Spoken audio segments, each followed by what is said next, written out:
তার সম্পর্কে জেনেছি অনেক, কিন্তু তার সঙ্গে আমার ঠিক সেইভাবে পরিচিত হওয়ার সৌভাগ্য হয়নি।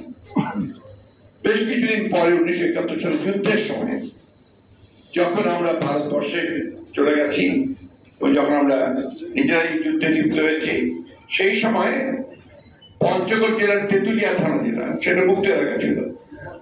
সেই মুক্ত এলাকা থেকে যখন আমরা বেরিয়ে যাচ্ছি শিলিগুড়ি রাস্তায়, তো বাংলা বান্ধা বলে যে বর্ডারটা আছে, বর্ডার পোস্ট, ওইখানে দেখি যে একটা আপনার, আমি তো সাথে সাথে তার সাথে কথা বললাম, অভিভূত হলাম আবারও। তখন আমরা জানি যে উনি কি ভূমিকা পালন করছেন, কারণ আমরা যুদ্ধে আছি, ওনারা যুদ্ধে নেতৃত্ব দিচ্ছেন, সেইভাবে তার সঙ্গে আমার পরিচয়।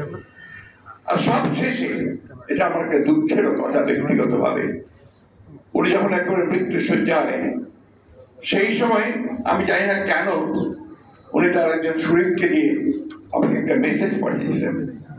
সেই মেসেজটা ছিল যে আমি যেন তার সঙ্গে একটু দেখা করি।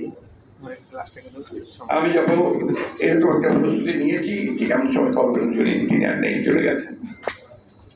যে কারণে আমি তার জানাজায় উপস্থিত হয়েছিলাম।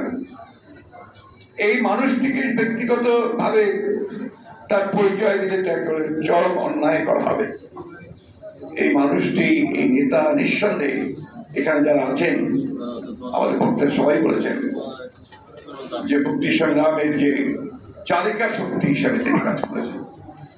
আমাদের স্বাধীনতার সংগ্রামের মূল জায়গা থেকে তিনি তার অবস্থান থেকে, তার সংগঠন থেকে, তার দলকে তিনি কাজ করেছেন। আমরা ভিন্ন রাজনীতি করেছি, তিনি ভিন্ন রাজনীতি করেছেন, কিন্তু ইনার যে অবদান, সেই অবদানকে কখনো অস্বীকার করা যাবে না। এবং যারা এটাকে অস্বীকার করতে চায়, তারা আসলে বাংলাদেশের স্বাধীনতাকে অস্বীকার করতে চায়। এই বিষয়ে আমি